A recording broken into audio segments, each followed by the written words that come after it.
Welcome back to my channel, where real story takes its time. Let's get into it. My name's Miles. I'm 28. And if there's one thing I've learned over the past few years, it's that generosity can be the quickest way to expose someone's true character, especially when that someone happens to share your last name. I've always been the calm one in my family, the one who stayed quiet during arguments, who picked up the check without a word, who didn't make a scene when others said things that cut a little too deep. I guess I thought keeping the peace mattered more than speaking up. But when people get too comfortable walking over you, sooner or later, they mistake your silence for weakness. Growing up, my brother Ryan was the golden boy. He's 2 years older, the business-minded one, according to our parents. He wasn't smarter than me, just louder about his ideas and better at selling them. Our mom used to say things like, "Ryan's going places, Miles. Maybe you can help him someday." I used to laugh it off, but it lingered in the back of my head like a splinter. I graduated college with a degree in finance and went into tech consulting, which turned out to be surprisingly lucrative. I didn't brag about it. I preferred to keep my successes quiet. Ryan, on the other hand, liked to talk about his startup as if he were one deal away from changing the world. In reality, his business was struggling, but he dressed the part, tailored suits, expensive watches, and a wife who matched his ambition and arrogance perfectly. That's where Olivia comes in, my brother's wife. She's the kind of person who can make a compliment sound like an insult and an insult sound like a joke. From the moment Ryan brought her home, I could tell she saw me as competition. Not that I was competing, I just existed in a way that irritated her. She'd make little digs like, "Oh, Miles, still single? Don't worry, success isn't everything." Or, "It's nice that you're doing well for yourself." Ryan could use some tips, in that fake sweet tone that makes your teeth clench. At family dinners, she had a habit of turning conversations into performance art, always making sure everyone knew how hard she and Ryan were working. Meanwhile, I'd sit there, listening, sipping my drink, letting her talk herself into circles. For years, I let it slide. I'd smile, nod, maybe throw in a polite "good for you guys." But it started wearing on me, especially when I realized my parents were completely buying into the act. Ryan and Olivia could do no wrong. When their business hit rough patches, my parents would step in with money or favors. When I tried to mention my own work, they'd change the subject to Ryan's big plans. It wasn't jealousy, it was the frustration of being invisible. A few months ago, Olivia came up with the idea for a family vacation. She said it would be a good way to reconnect, since we'd all been busy. It sounded innocent enough, until I found out she'd already picked the destination, a luxury resort in Santorini. My parents were over the moon, of course. Ryan promised he'd handle the booking once their business deal came through. Weeks went by, and the deal still hadn't come through. Then, out of nowhere, Ryan called me and said, "Hey, bro, could you spot us the payment for the trip? Just temporarily. We'll pay you back right after the quarter closes." I hesitated. A big part of me wanted to say no, but my parents were so excited, and I didn't want to be the one who ruined it. So I agreed. I paid for the entire thing up front. Flights, villas, transfers, everything. It stung a bit, but I told myself I'd get reimbursed soon. The first red flag came when Olivia sent me the itinerary she'd adjusted. She'd upgraded their room to a private suite with a view, while my parents and I were in standard villas. When I pointed it out, she just said, "Well, Ryan and I need some space to relax, you understand." I did not understand, but I let it go. The trip itself started beautifully, the kind of vacation that could have healed a few family rifts. The sea was crystal clear, the food was incredible, and for a brief moment, it felt like maybe things were turning around. Then the subtle jabs started. Over dinner one night, Ryan mentioned how stressful running a business was, and Olivia chimed in. "That's why Ryan could never do a desk job. He's not built for following orders." She said it while looking right at me. I forced a smile. Later, when I offered to pay for dinner, she said, "Oh, Miles, you've done enough. You're practically our sponsor." Everyone laughed, except me. The breaking point came a few nights later, near the end of the trip. We were sitting on the terrace, watching the sunset. I'd made some comment about how beautiful it was and how nice it was to spend time together, trying to keep things peaceful. Olivia took a sip of her wine, looked at me with that smug little smirk, and said, "You know, Miles, you're just bitter because you'll never be as successful as us." My fork froze midair. The table went quiet. Then she added, almost cheerfully, "But hey, at least you can afford to pay for our vacations." Ryan chuckled. My mom laughed nervously. My dad mumbled something about not making a big deal. Everyone else seemed to think it was just another one of Olivia's jokes. But the words burned. I just stared at her for a moment, then said quietly, "We'll see." That was all. I didn't raise my voice or make a scene. I just excused myself and walked out. That night, I couldn't sleep. I sat on the balcony, listening to the waves and thinking about how many times I'd let them humiliate me. I'd paid for everything, from their flights to their room upgrade, and this was how they treated me. It wasn't even about the money anymore. It was about the principle. I realized then that I'd spent years enabling their behavior by staying silent. Olivia's words weren't just cruel. They were a mirror showing me exactly how my family saw me. A backup plan. A wallet. Someone they could mock because they assumed I'd never push back. When we returned home, Ryan texted me a quick, "Thanks again, bro. We'll send the money soon." Weeks passed, and nothing. When I followed up, he said their funds were temporarily tied up. Olivia even joked in the family group chat, "Maybe Miles can finance the next trip too." My parents laughed at that. It was like watching a play where everyone else had forgotten I was a real person. That was when I decided I was done being the quiet one. I stopped replying to their messages, stopped joining family dinners, stopped pretending I didn't notice the imbalance. I started paying attention to Ryan's business, which I knew was partially funded by a joint account under both our names, a leftover from when I helped him with early investments years ago. I'd forgotten about it, honestly, until I realized it might be the key to evening the scales. But before I did anything, I wanted to be sure. So I started digging quietly, going through records, statements, and emails. What I found made my stomach twist and confirmed exactly how far Ryan and Olivia had been willing to go. That discovery changed everything. It was the moment I stopped feeling guilty about what I was planning to do next. The discovery came late one night while I was sitting at my desk, sipping cold coffee and scrolling through old shared documents. I wasn't even sure what I was looking for at first. Maybe just proof that Ryan's business wasn't as legitimate as he made it sound. But as I went deeper into the folder linked to our old partnership, I found several transactions that didn't sit right with me. Payments labeled operational fees and marketing expenses, all coming from the joint account I'd helped him open years ago when he was trying to get his startup off the ground. I hadn't touched that account in years, assuming it had gone dormant. Turns out, Ryan hadn't just been using it. He'd been funneling funds through it, and some of those funds were mine. At first, I tried to convince myself there had to be some misunderstanding. Maybe he thought I still wanted to invest. Maybe he'd just forgotten to tell me. But when I confronted him about it, his reaction erased any doubt. I called him that weekend, keeping my tone calm. "Hey," I said, "I was going through our old joint account records. Did you know there are still withdrawals happening?" There was a pause, then a quick, dismissive laugh. "Oh, that.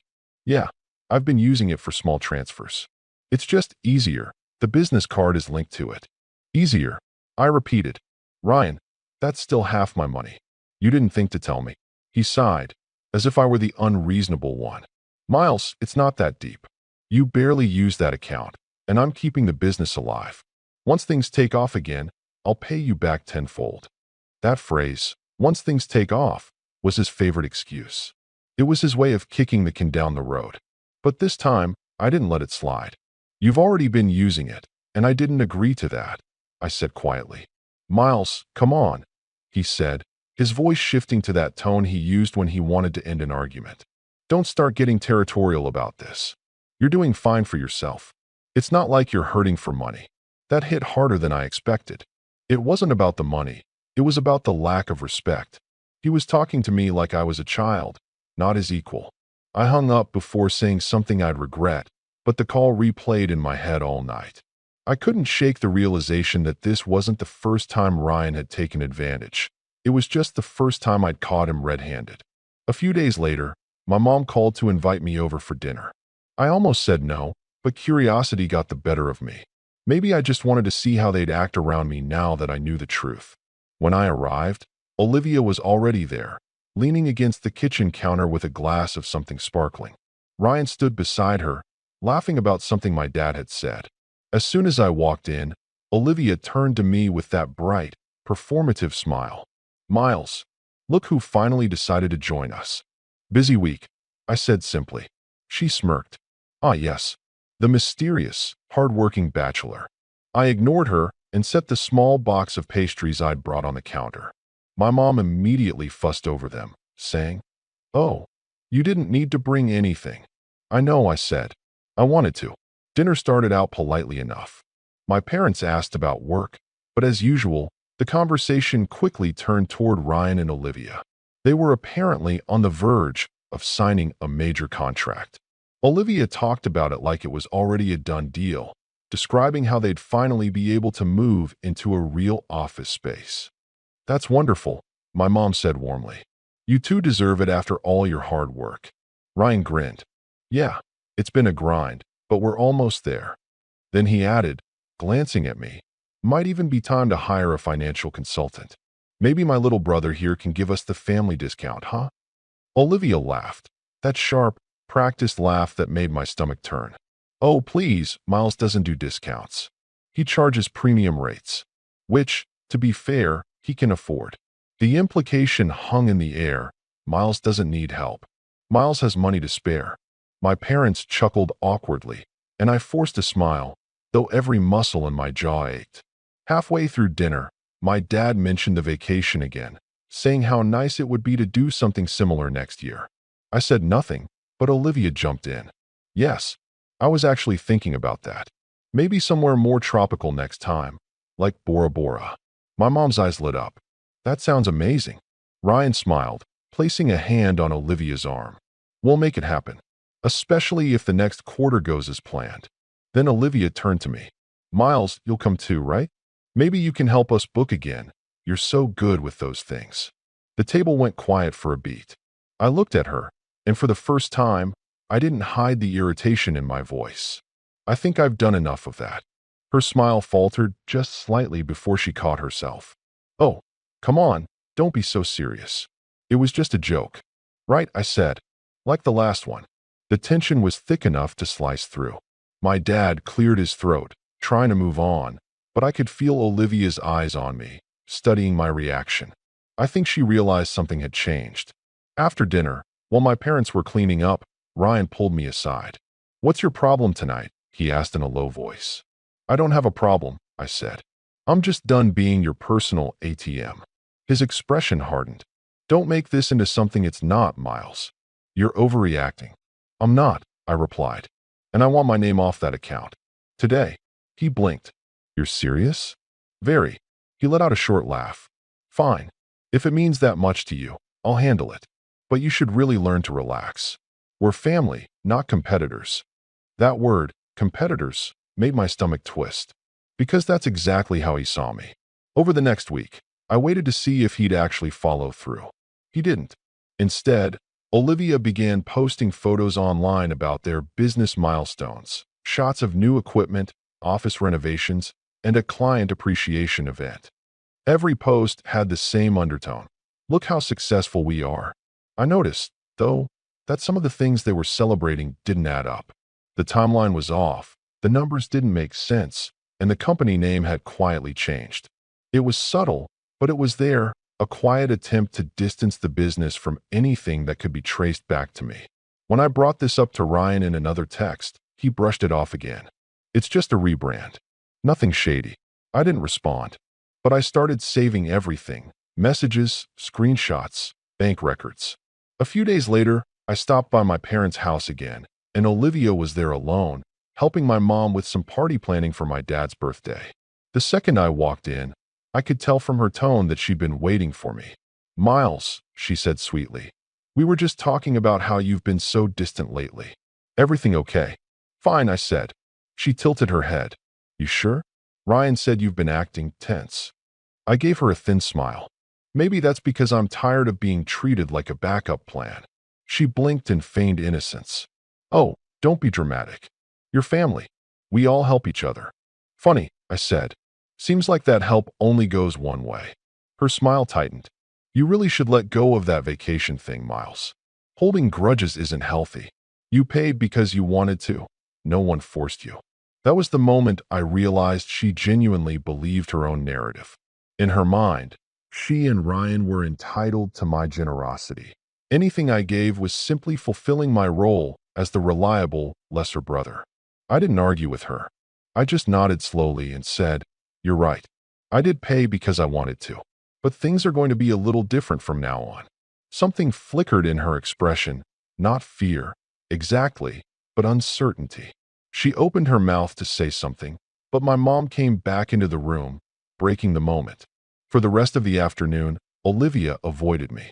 But when Ryan came to pick her up later, I caught the look they exchanged, the one that said they were already talking about me, already spinning some version of events where I was the unreasonable one. Over the next few weeks, they doubled down on the act. They invited my parents to their new office launch, conveniently forgetting to invite me. My mom mentioned it casually, saying, Oh, I'm sure they just assumed you were busy. Busy. That word stung more than I wanted to admit. But it worked in my favor. The less they noticed what I was doing, the better.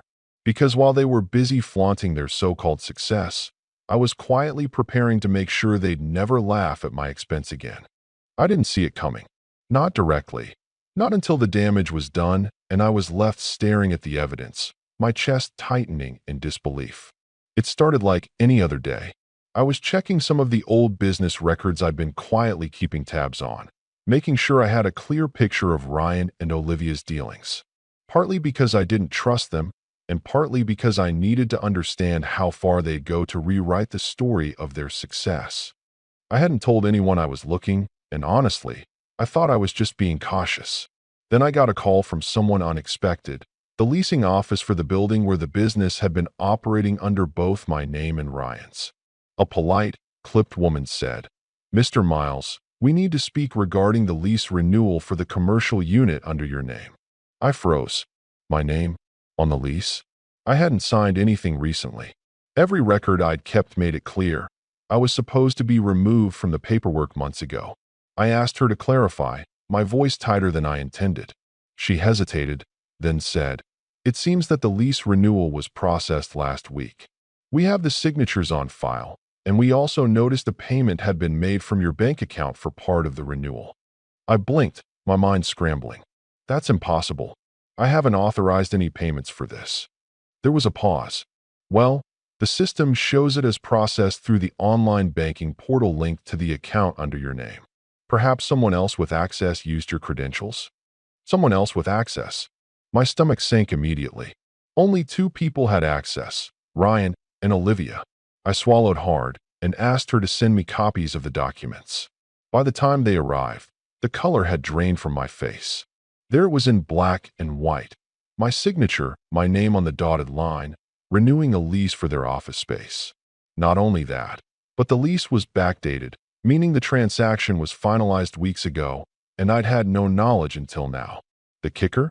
My bank statement confirmed a transfer for part of the payment had come from my account, exactly as she said. I felt like someone had shoved me into a room I didn't belong in. My hands shook as I scrolled through the digital copies. And then it hit me. They had done it deliberately. There was no mistake. There was no misunderstanding. They had used my identity and my resources to continue funding a business that had nothing to do with me, and had actively excluded me from the real decisions and the success they were flaunting online. I called Ryan immediately. His tone was casual, almost too casual. Hey, bro, saw the leasing office contacted you. Yeah, I said through gritted teeth. Why is my name on the lease? Oh, that, he said, laughing softly. We needed it to get the paperwork through faster. You're still technically a partner on some of the old documents, right? Didn't think it'd be a big deal. Not a big deal. I repeated. You signed my name without asking me? You used my money to pay for it. Well, he said, leaning back in his chair.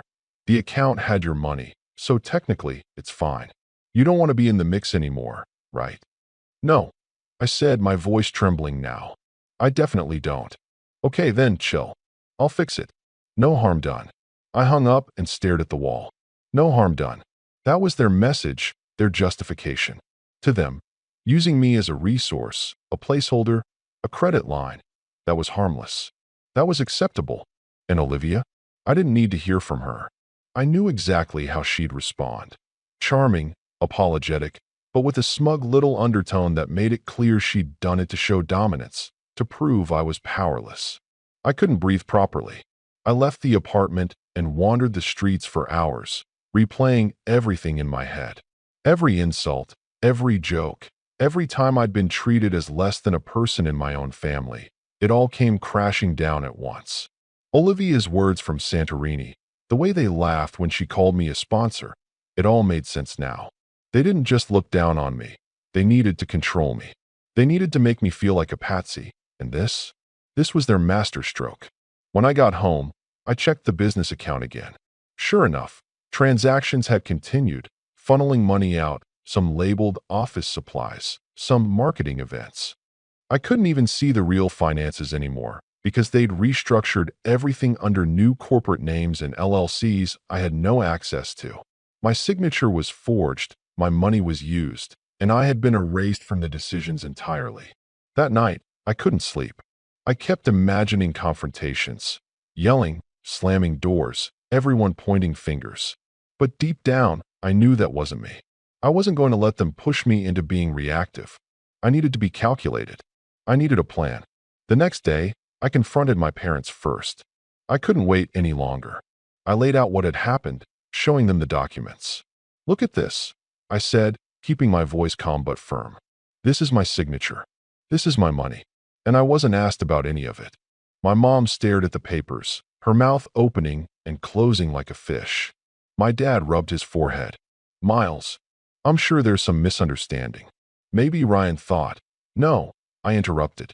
"There's no misunderstanding. I know exactly what this is. Ryan and Olivia did this deliberately. And what's worse is that everyone else thinks this is normal." They looked shocked, but not really shocked. More like uncomfortable. Like they'd realized the optics were bad, but weren't prepared to challenge Ryan and Olivia. My mom tried to defend him. "He didn't mean to. It's not like he. I mean, you have to understand I understand perfectly," I said. "He used me. He used my money. He used my name. And you all just went along with it." The room went silent. My parents looked guilty, embarrassed, and a little afraid, though not of me. Exactly. More of what would happen when they finally acknowledged the truth. After leaving them, I called the bank and put a temporary hold on the account. I wanted to make sure no more money could be siphoned off. I also contacted the leasing office again, explaining the situation and requesting a freeze on any further actions. By this point, I realized I had to take steps not just for myself, but to prevent them from causing more damage, financially and legally. That evening, I sat in my apartment and stared at the photos Ryan and Olivia had been posting online, smiling, raising champagne glasses, celebrating milestones. They had no idea I knew the full extent of their betrayal. For the first time, I allowed myself to feel the full weight of it. The anger, the hurt, the betrayal that cut through years of enforced patience and quiet tolerance. I thought about the vacations, the dinners, the little jokes that weren't jokes at all, about how my parents' blind favoritism enabled them, about how I'd been laughed at while footing the bill. Everything converged into a single, unmistakable truth. They had underestimated me, assumed I'd never fight back, and treated my generosity as weakness. And in that moment, I made a decision. I wasn't going to react impulsively. I wasn't going to yell or throw fits. I was going to plan. I was going to make sure that every deceit, every lie, every moment they tried to make me feel small would be exposed in a way they couldn't ignore or spin. For the first time in years, I felt the beginnings of a sort of cold satisfaction. The kind that comes when you know you've finally found the leverage. The kind that tells you the next step will be yours to control entirely. I didn't sleep that night either. I stayed at my desk, making lists, collecting documents, noting every transaction, every post, every casual insult they'd ever made in the guise of humor. By morning, I had a plan forming, one that would turn all their arrogance and overconfidence against them. And I knew, without a doubt, that when I acted, the shock would be complete. They wouldn't see it coming. Not Ryan, not Olivia, not even my parents. After the betrayal, I felt like I'd been shoved into a pit I couldn't climb out of. Every interaction with my family became a minefield. My parents acted embarrassed, awkward, and occasionally tried to check in, as if a few polite words could erase what Ryan and Olivia had done. Ryan, predictably, avoided me altogether. And Olivia, she was worse than ever, smiling at me in that condescending way that reminded me I'd been exposed as weak in her eyes. At first, I let it get to me. I felt humiliated, angry, and powerless, like a chess piece someone had moved without my consent. I started skipping family dinners and social events. Whenever I did go, I kept my words brief, my face neutral, my body language uninviting. It wasn't retaliation, it was survival. I couldn't afford to let them see me spiral. I also faced the practical consequences of the lease and joint account situation. The freeze I'd requested meant Ryan's business started hitting sudden financial walls. Payments were delayed, suppliers became frustrated, and Olivia's attempts to spin everything online started drawing scrutiny. I'd half expected some relief, but instead, I was still quietly furious. Furious that they'd forced my hand and made me play a part in their mess. The first step in reclaiming some control was stepping away. I realized that staying entangled in their drama, reacting to every slight, was exactly what they wanted. So I began to redirect my energy. I put more hours into my work, not for my parents or anyone else, but for me. Consulting clients, side projects, small investments. I worked quietly, deliberately, and efficiently. I avoided talking about money or success with family entirely, even when Ryan or Olivia tried to needle me. It was lonely at first, watching them post online about big wins, while I kept my progress quiet felt almost like rubbing salt into an open wound. But slowly, I started seeing results. My investments grew, client projects were succeeding, and I began to build a reputation for being reliable, meticulous, and innovative. I was finally doing what I wanted, without needing approval or validation. Meanwhile, I started noticing patterns in Ryan and Olivia's behavior that I hadn't before. They thrived on perception, not reality. Their success was carefully curated: photos, social media posts, and the occasional staged event to keep everyone else impressed. But the foundation was shaky. Orders were falling through, employees were grumbling, and cash flow was tighter than anyone wanted to admit. The realization that their empire was paper thin was empowering. I felt, for the first time, that I had leverage. During this period, I also reconnected with friends and colleagues who drifted away over the years. I started networking strategically, learning more about industries and contacts that could be useful later. Slowly, the pieces of my life started fitting together in a way I hadn't realized was possible. I was becoming financially stronger, emotionally tougher, and smarter about how I approached the world.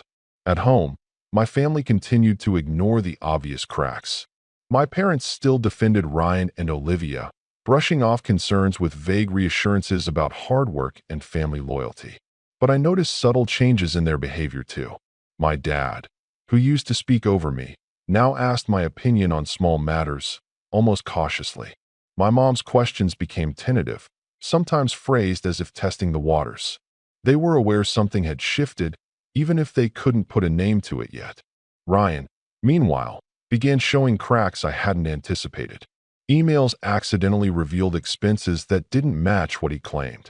Olivia started having minor disagreements with him in public settings, snapping over trivial things. I could see the tension building between them, the thin veneer of their perfection starting to chip away. Every misstep they made without me knowing about it felt like a small victory, a reminder that their carefully constructed facade wasn't unshakable. One afternoon, I decided to take the next step. I reviewed the lease and bank documents again, carefully mapping out every transaction and responsibility. I wanted a full picture, not just for immediate security, but for the eventual moment when I could assert control. While Ryan and Olivia were busy flaunting their business on social media and charming my parents, I had clarity. I had knowledge. And in this scenario, knowledge was power. Simultaneously, I started building my own parallel network. I reached out to lawyers, financial advisors, and industry insiders, asking questions under the guise of curiosity. I researched how to untangle myself from the lease and joint account completely while retaining leverage in case they tried to challenge me. Every call, every email, every casual conversation was a step toward regaining control. I wasn't acting hastily. I was methodically, quietly, creating a position from which I could act decisively when the time came. Life outside the family improved as well. I started spending more time with people who valued me for who I was, not what I could provide. Friendships strengthened, professional respect grew, and I even began to enjoy little luxuries I'd avoided before. Small vacations for myself, hobbies I'd abandoned, even just quiet mornings without worrying about someone else's drama. My sense of self-worth, which had been quietly eroded over years of family dynamics, began to rebuild itself. And yet, I never let my guard down. Ryan and Olivia were still dangerous in their own way. The very fact that they'd forged my signature and used my money told me they were capable of more, and they would likely underestimate me again because they'd assumed I was the same person I'd been for years, silent, accommodating, and easy to manipulate. By the end of that year, my position had strengthened beyond what I'd imagined. My investments had yielded returns I hadn't expected. My consulting work brought opportunities one didn't need to chase, and the information I had on Ryan and Olivia's finances gave me quiet leverage. I had become someone who could operate in control, not impulsive, not angry, but deliberate, measured, and prepared. The turning point wasn't dramatic, at least not outwardly. There were no confrontations, no shouting matches. But internally, I felt like I'd risen from the rubble of betrayal into a place of quiet strength. I had been pushed to rock bottom by people I trusted, and instead of staying there, I had climbed higher than they'd ever expected me to.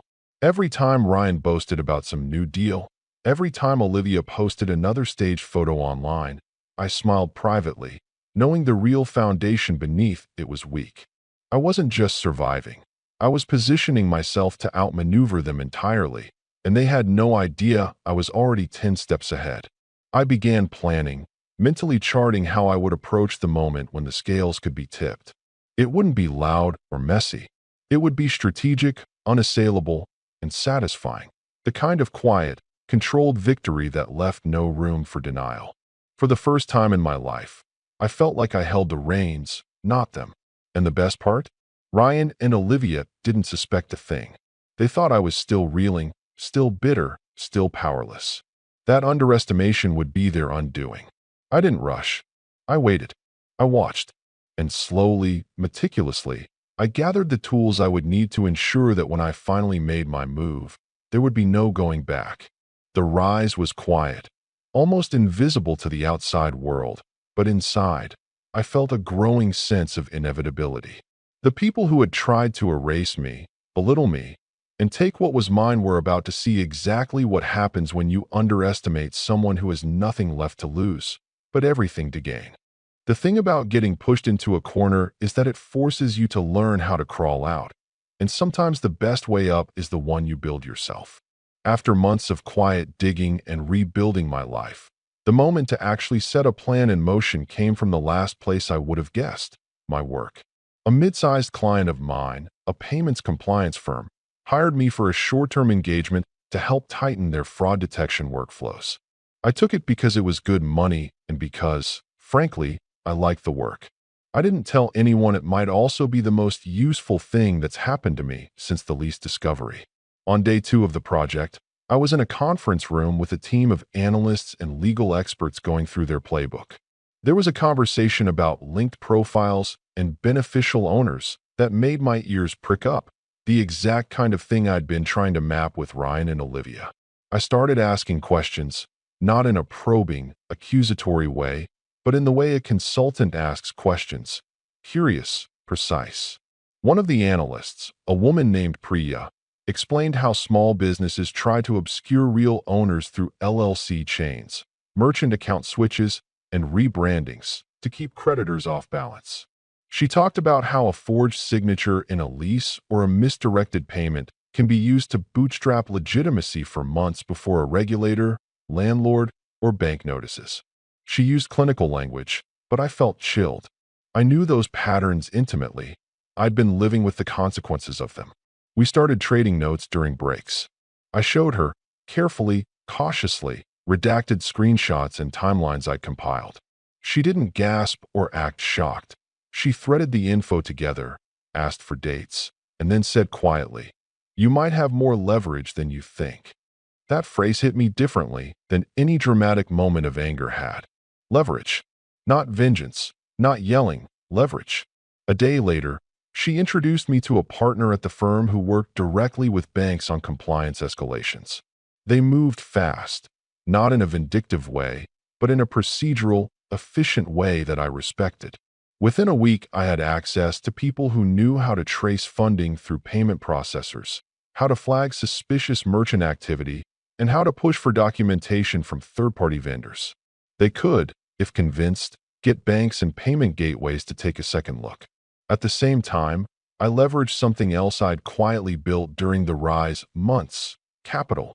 The returns from a small set of investments I'd carefully nurtured meant I had liquidity I hadn't advertised. With Priya's partner giving me a sense of the timeline and the legal levers that actually matter, I made a small, deliberate move. I funded a short-term bridge loan to a vendor that Ryan's company relied on. It sounds petty to call it strategic, but it wasn't about power for power's sake. It was about creating standing. In the world of business disputes, being a creditor gives you rights you otherwise won't have. It gives you seats at tables, letters that get read, and the ability to trigger audits or collections that can't be waved away with staged Instagram posts. Within days, the vendor, an otherwise quiet fulfillment partner that Olivia always name-dropped, reached back out thanking me. That gave me a foot in the door. I used it to ask questions about Ryan's account status, to request invoices, and to collect correspondence. People respond to money and competence. I'd shown both. The vendor's bookkeeper, exhausted by the chaos they'd been navigating with Ryan's fluctuating payments, confided details that confirmed my worst suspicions. Payments rerouted through new LLCs, incomplete paperwork, promises of next month that never materialized. Every little admission was another brick in the case I was building. Meanwhile, with the bank's compliance contacts and a lawyer I'd hired on a retainer, someone recommended quietly by Priya's partner, I began the process that would allow me to convert inconvenience into leverage. I filed a formal dispute about the forged signature and the unauthorized lease renewal. I also sent certified letters to several vendors and the leasing office, not loud public threats, but carefully worded notices that signaled a capable, prepared adversary who wasn't interested in melodrama, just in clearing up liability and getting restitution. The lawyer did what lawyers do best. She threaded the needle between alarm and legal pressure. The effect was immediate and quietly intoxicating. Where before my complaints had been shrugged off as familial squabbling, now emails from banks and vendors started arriving with subject lines like "compliance review initiated" and "request for documentation urgent." Olivia's carefully curated timeline started to look less like a narrative and more like a series of red flags on a map. Ryan answered my messages less arrogantly and more brusquely. He was starting to feel the consequences of his own choices. But it wasn't all about corporate maneuvers. I also used my growing emotional stability to reset the home front. I scheduled a calm, evidence-based conversation with my parents and walked them through the documents methodically: bank statements, lease copies, vendor emails, letting the facts do the talking. It wasn't theatrical. It was surgical. My mom's initial defensiveness softened when the reality was undeniable. My dad, always the pragmatist, started asking questions that sounded suspiciously like concern for liability. For the first time in months, there was real doubt in the household about Ryan and Olivia's sanctified story. I could feel the floor shift beneath them. The last piece that made me feel truly powerful was something I didn't expect. People started treating me like a decision maker. Vendors copied me on invoices without prompting. Bank compliance officers addressed me as a claimant. My lawyer spoke about filing for recovery on funds already misapplied. Each small procedural acknowledgement was a quiet admission that I wasn't invisible anymore. I was a player with resources, contacts, and the willingness to follow through. I'm still not the loud, angry person. I've learned over the last year that loudness is easy and fleeting. Leverage is quieter and far more effective. I was building a slow, unassailable case. I had friends in finance and compliance, a lawyer who knew how to burn through red tape, vendors who owed me favors because I'd given them the lifeline they needed, and, perhaps most crucially, the moral high ground supported by paper trails and signatures they couldn't erase. So when I say I had a plan, I mean one that would make it impossible for them to gaslight their way out of the truth. I had positioned myself where their next misstep would no longer be a private family embarrassment, but a professional, legal, and financial consequence they couldn't hide from. I'd learned how the sausage was made, and I had the receipts. They still laughed sometimes, at least in public, because it's easier to keep pretending than to look at what you've built on lies. They didn't know I'd quietly become the one with the tools to dismantle that facade. They didn't know I'd found allies who understood the systems they'd exploited. They didn't know that within a few weeks I could, if I chose, pull one lever that would topple the neat little world they'd constructed. But I wasn't ready to pull it yet. There was one more piece I needed, something that would turn the pressure from irritating to catastrophic for them, and make the fallout unmistakable and inescapable. I could feel it at the edge of my plans, a small hinge that, once turned, would unlock everything I'd been building toward. I sat on it for a few days, testing reactions, tightening timelines, and waiting for the precise moment to begin the next phase. The satisfaction wasn't in thinking about revenge as punishment. It was the certainty that when I acted, it would be inevitable. The reckoning would be clean, undeniable, and most importantly, mine to control. The day everything started to unravel felt oddly ordinary. I showed up at the office like any other morning, made coffee, answered a couple of client emails, and then, on purpose, kept my phone face down on the desk. I wanted the moment to land cleanly, not be ruined by a giddy text or premature celebration. I'd spent months building quiet pressure, vendor goodwill, a bank compliance team primed to look closer, a lawyer ready with the right wording, and a handful of documents that couldn't be hand-waved away. It wasn't dramatic. It was efficient. That was the point. My first move was procedural and almost boring. A single email from the compliance partner I'd connected with. Subject line: urgent, transaction anomalies, request for immediate freeze. Attached were redacted transaction chains, screenshots from merchant services, the lease with my forged signature, and a timeline. No emotive language. No threats. Just facts. I copied the leasing office and the vendor I'd loaned to. I also copied my lawyer, because I wanted any subsequent communication to be professional and documented. The moment they saw the trail, LLCs routing funds, payments labeled in ways that didn't match invoices, and my name attached to documents I hadn't authorized, they had to act. Within hours, two things happened almost simultaneously. The vendor put Ryan's shipments on hold and informed him that, until payment reconciliation was completed, they couldn't fulfill orders. The leasing office, after reviewing the paperwork and the complaint I'd filed, issued a notice. Pending investigation, operations could not continue until the signature authenticity was verified. And then, quieter but more devastating, the payments processor reached out to Ryan's merchant account. Flag raised.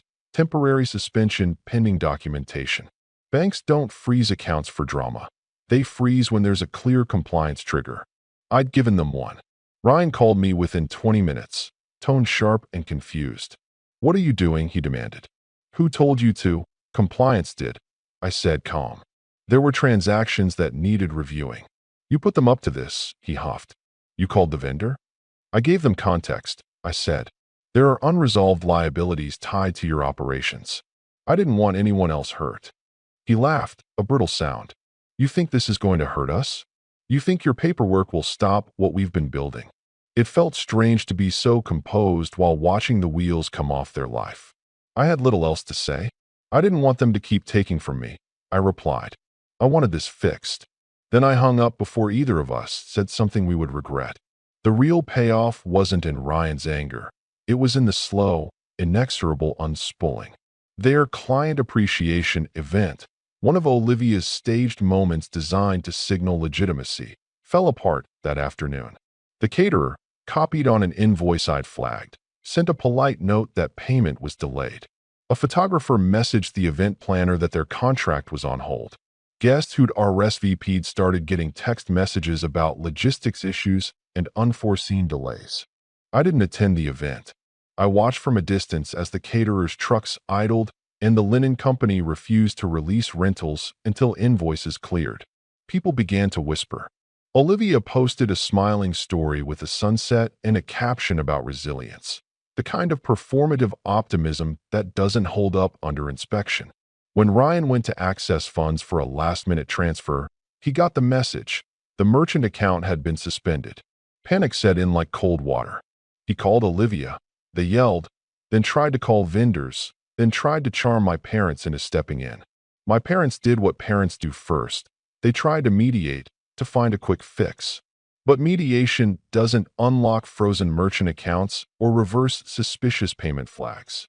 The systems I'd engaged were procedural and unromantic. They followed rules and evidence, not family stories. At home that night, Ryan confronted me in a way he hadn't in months. No mockery, only raw frustration. You knew this would happen, he said. You planned this. I planned to get what's mine back, I said. I planned to stop you from continuing to use my name and money without consent. You could have talked to me, he said, voice shaking. You could have asked. You could have asked me for permission before you signed my name, I replied. You could have treated me like an equal. He left, storming, but helpless.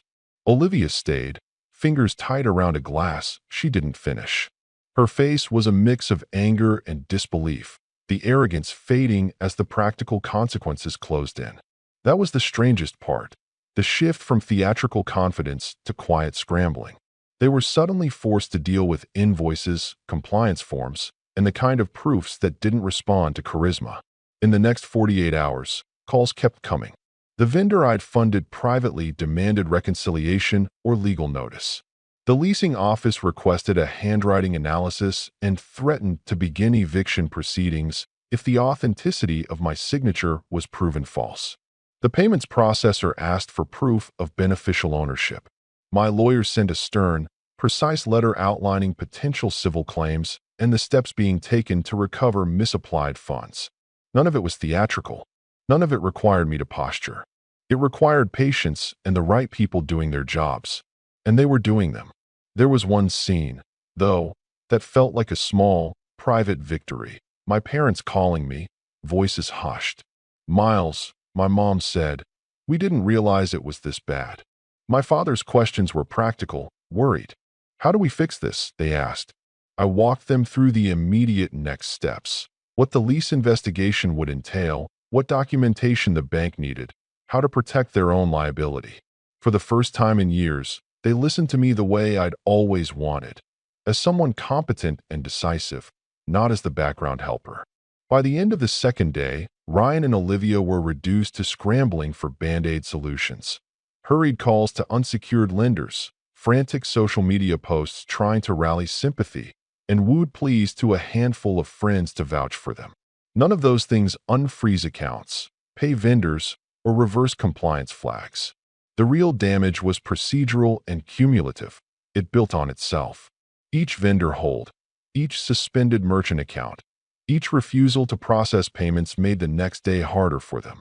And then came the thing I hadn't intended to be part of the plan, the moment where the personal and professional collided in a way that made the consequences unmistakable.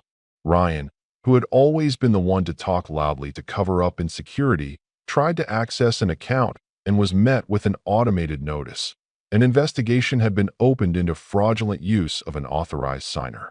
For the first time since the lease renewal, my name and the forged signature were being treated as evidence of a potentially criminal act, not just a family squabble.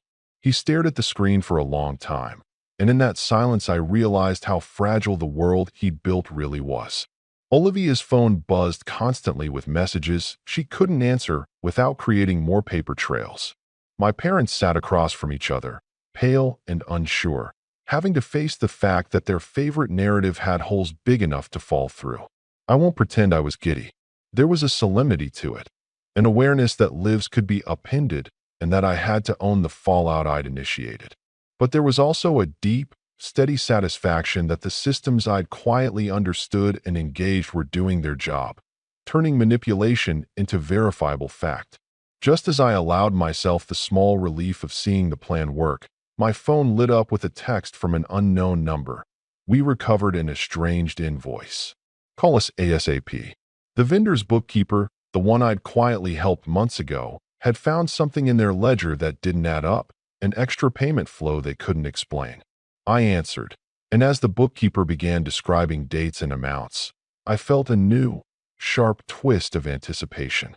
This was the hinge I'd been waiting for. One more chain link snapped, and the whole narrative could shift from "we're struggling" to "we were knowingly deceptive."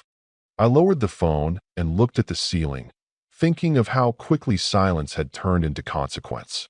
Downstairs, muffled voices rose and fell. My parents arguing, Ryan pacing, Olivia crying in short bursts that sounded more performative than real. My satisfaction was steady, not cruel. I wanted accountability, not ruin for the sake of ruin. But the ledger the bookkeeper was describing had the potential to make accountability unavoidable. I took a breath and dialed my lawyer. "We've got another lead," I said. "It's time to move to the next step." She replied with the sort of calm efficiency I'd come to rely on. "Good. Don't post anything. Let me handle the communications. We'll prepare to escalate. And Miles, be ready for how they might respond." I sat back, listening to the hum of the city, and for the first time in a long while, I felt in control. The mechanics of their downfall were now in motion, tidy and inevitable. But as the final pieces aligned, something nagged at the edge of my relief. Something about consequences spreading wider than intended. I couldn't predict how or where the damage would land. I could only choose how far I was willing to let it go. The fallout hit faster than I expected, and yet slower than I wanted. It was a tide that rose quietly, then swept through every corner of their carefully curated lives. By the time Ryan and Olivia realized the full weight of what I'd set in motion, it was too late to spin it, charm it, or stage it. Every vendor I'd quietly leveraged refused to process payments or release services without full reconciliation. The leasing office confirmed my lawyer's findings. The signature was invalid, the renewal null, and any operations conducted in that window were at Ryan and Olivia's risk. The merchant accounts remained frozen pending regulatory review. It was procedural justice in motion, and the engine was running too smoothly for them to interfere.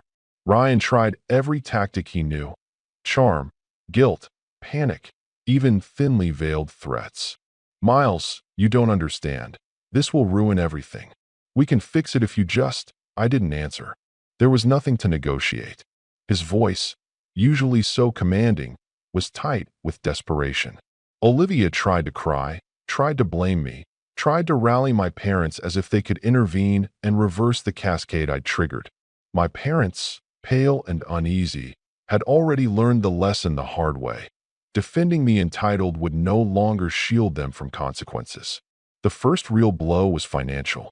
Ryan and Olivia had spent months projecting growth, relying on funds rerouted through my name. When the vendor freezes took effect, their cash flow ground to a halt. Pending orders weren't just delayed, they were canceled. Clients started asking for documentation that couldn't be produced.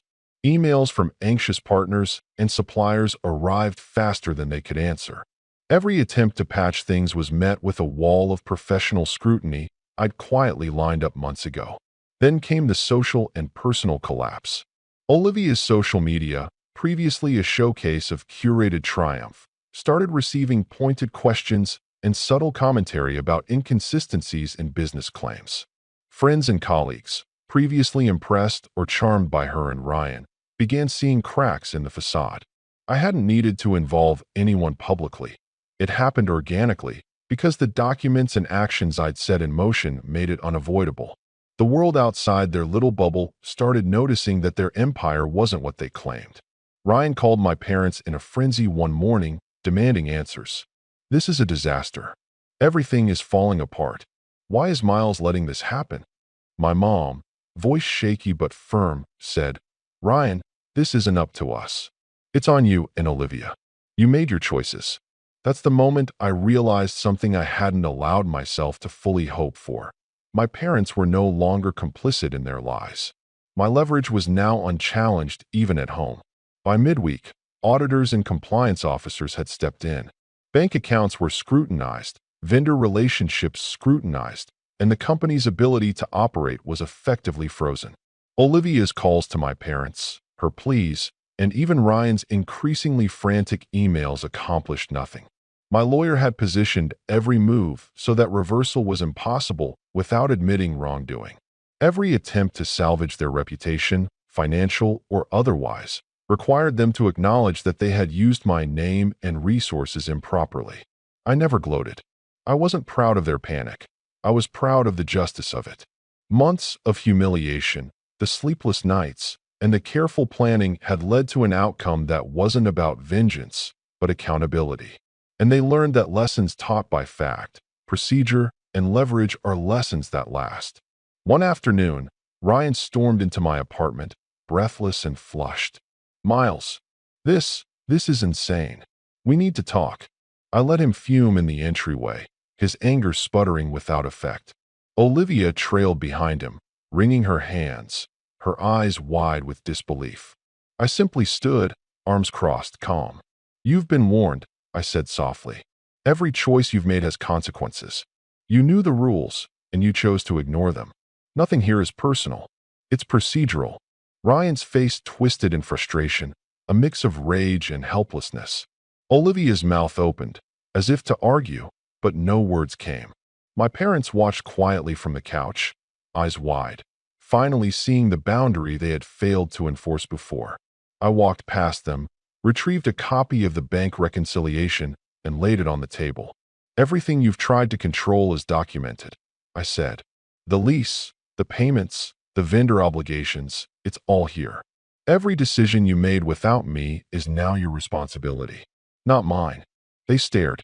I could see the recognition in Ryan's eyes that he had lost, not in a yell or a fight, but in the undeniable weight of what he'd done. Olivia's smugness evaporated completely. Her performance had no stage left to play on. My parents nodded quietly, a silent acknowledgement of what had been done and what they'd failed to prevent. By the time the week ended, Ryan and Olivia's empire was effectively frozen. Vendors refused to process without reconciliation, clients were double-checking claims, and auditors were lining up requests for information. The stress that had been carefully masked behind social media and family approval was now visible, raw, and unmanageable. I didn't make a scene. I didn't post online. I simply returned to my work, my investments, my life that I had rebuilt quietly and deliberately over the past year. Every email from compliance, every notification from the vendor, every certified letter filed against the misused lease was a reminder that control had shifted. The world they'd tried to manipulate with charm and money was now navigating the consequences I'd orchestrated with calm and precision. Ryan and Olivia's final attempts to regain traction ended in polite refusals, procedural dead ends, and the acknowledgement that they had no leverage left. They had learned what I had spent months internalizing. Arrogance, entitlement, and deceit may provide short-term wins, but in a world governed by rules, accountability is inescapable. I watched them scramble, powerless to reverse what had been set in motion, and felt a quiet sense of satisfaction, not vindictive, not malicious, just measured and deserved. The irony that had been sweet through all the planning wasn't in their panic, but in the reality that everything they'd built on my name, my money, and my trust had collapsed precisely because I chose methodical, patient action over impulse. And in the quiet aftermath, as I sat in my apartment reviewing documents and messages one last time, I realized something fundamental. I hadn't just reclaimed what was mine. I had proven something far more important. I had proven that being underestimated, belittled, or used was not a weakness. It could become the foundation of the most precise, undeniable victory. I leaned back, a slow, calm smile crossing my face, and whispered to no one in particular. We'll see who's really in control now. And for the first time in years, I truly was. Hey everyone, I'm Eddie. I'm 27, and I guess you could say I learned the hard way that family doesn't always mean support. My story starts a few years ago, back when I still thought my dad's approval was something worth chasing. Growing up, there were always two different sets of rules in our house. One for me, and one for my older brother, Andrew. He's 2 years older than me, the golden boy, the one my parents used to brag about at every family gathering. Andrew's so talented. Andrew's going places. Andrew's got that spark. You get the picture. And me? I was responsible, quiet, helpful. You know, the words parents use when they don't really know what else to say. It wasn't always toxic, not at first. When we were kids, it just felt like normal sibling stuff. Andrew was louder, more confident, always in the spotlight, and I was fine with that. But as we got older, the gap widened. He could make mistakes and somehow turn them into learning experiences. I could do everything right and still get told I needed to show more initiative. That pattern became the rhythm of my life. After college, Andrew started applying for internships at big firms. My dad had friends in all the right places, so he made some calls, pulled some strings, and, surprise, Andrew landed a dream internship at one of the most competitive companies in the city. Everyone was thrilled. There was champagne. My mom cried. My dad gave this speech about how hard work pays off, which was laughable, considering he literally made one phone call to make it happen. Meanwhile, I was working part-time at a local electronics store, trying to build up savings so I could start my own business someday. I had a few ideas for a tech startup, but no funding yet. Still, I was optimistic. When I mentioned it at dinner one night, my dad just laughed. Not a mean laugh, more like one of those "you're so naive" chuckles that sting even more. "Eddie, startups are a money pit," he said, waving his fork in the air. "You're better off getting a real job and earning your way up." I remember staring down at my plate, trying not to let it get to me. "I just think it's worth a shot," I said quietly. My mom joined in, her voice soft but patronizing. "Honey, not everyone can just start a company. You need to be realistic." Andrew grinned from across the table, still in his fancy suit from his internship. "Yeah, Ed," he said, smirking. "Don't depend on luck. Earn it." That was the first time I really felt it, that burning mix of embarrassment and resentment. I'd never expected them to hand me opportunities, but the hypocrisy was almost unbearable. Andrew's luck had been gift-wrapped by our dad, and yet I was being told to stand on my own 2 feet. A week later, Dad called me into his office. It wasn't really an office. It was a room filled with leather chairs, certificates, and the smell of cigar smoke. But he liked to act like it was his kingdom. He motioned for me to sit. "Eddie, you're a smart kid," he began. "But you've got to stop waiting for things to happen. You can't depend on others to hand you success." I wanted to ask him if that advice applied to Andrew too, but I bit my tongue. "I'm not waiting for anything," I said. "I'm saving up. I've got a plan." He sighed. "Plans don't pay bills. You should be applying to real companies, something stable. You're not Andrew. You don't have the same drive." That one word, drive, hit me like a punch. Because I did have drive. I just didn't have connections. I stood up and said, "Maybe I don't have connections, but that doesn't mean I won't make it." He just shook his head, like I was a kid throwing a tantrum. "You need to grow up, Eddie." After that conversation, something in me shifted. I stopped trying to prove myself to them. I started focusing entirely on my goal, building something of my own. I took on extra shifts at the store, freelanced in tech repair on the side, and spent my nights learning everything I could about coding, software, and digital systems. I didn't have the money or resources Andrew did, but I had time and determination. Meanwhile, the comparisons never stopped. Every family dinner became a highlight reel of Andrew's accomplishments. Andrew just got promoted. Andrew's boss said he's one of the best interns they've had. Andrew's going to be a partner someday. I sat there, smiling through it, nodding at the right times, all while my mom would occasionally throw in comments like, "Eddie, you should take notes from your brother. Look how proactive he is." The worst part wasn't even the words, it was the tone. They truly believed they were helping me. In their minds, they were motivating me to be better. They didn't see how much it hurt to constantly be compared to someone who'd been given everything I was denied. One night, after another exhausting dinner of Andrew this and Andrew that, I overheard my parents talking in the kitchen. My mom's voice was low, but I caught enough to understand. "I just worry about Eddie," she said. "He's so sensitive. I don't think he's cut out for the real world." And my dad replied, "He'll either toughen up or fail. Sometimes that's what it takes." That was it for me. I packed my things a few weeks later and moved out. No big speech, no argument. I just left. I found a small apartment, nothing fancy, just a one-bedroom with flickering lights and creaky floors, but it was mine. For the first time in my life, I felt free from their constant judgment. At first, it was rough. I was juggling too many gigs, eating instant noodles for dinner most nights, and constantly wondering if I'd made a huge mistake. But that quiet space, that independence, it gave me something I'd never had before: clarity. I started piecing together my tech business ideas seriously this time. I worked on weekends, networked online, and reached out to small clients who needed affordable software solutions. Slowly it grew. Still, there were nights when I doubted myself. When I'd hear my dad's voice in my head saying I wasn't driven enough, or my mom sigh as she said I should be realistic. But every time I thought about giving up, I pictured Andrew's smug grin across the dinner table. That was enough fuel to keep me going.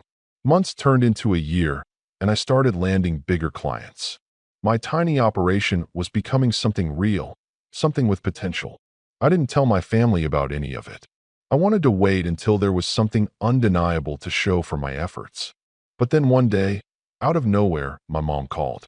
She rarely did, unless it was to ask for help with her computer or to invite me to dinner, so I could see Andrew's new car. This time, though, her tone was different, almost hesitant. "Eddie," she said, "your brother might be applying somewhere new. He's looking into some tech companies, and I think one of them might be yours." I froze. My company had recently posted a few open positions. I hadn't paid much attention to who was applying.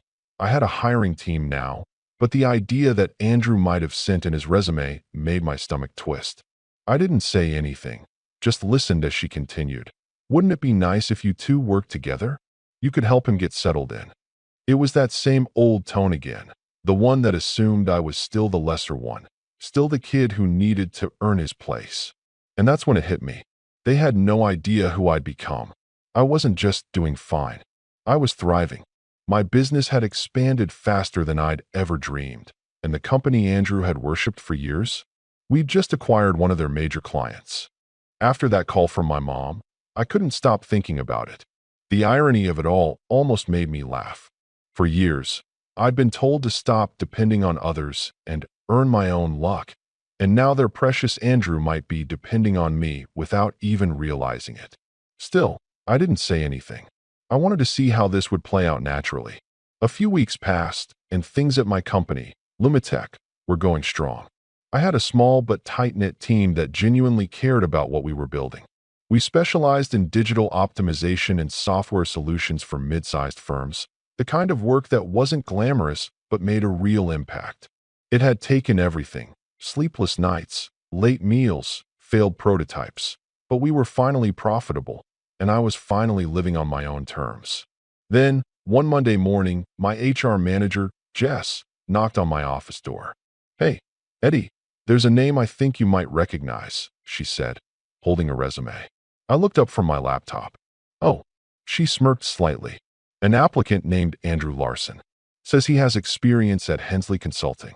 I felt a strange mix of disbelief and satisfaction. "That's my brother," I said simply. Her eyebrows shot up. "Seriously? Should we reject it?" I leaned back in my chair. "No," I said slowly.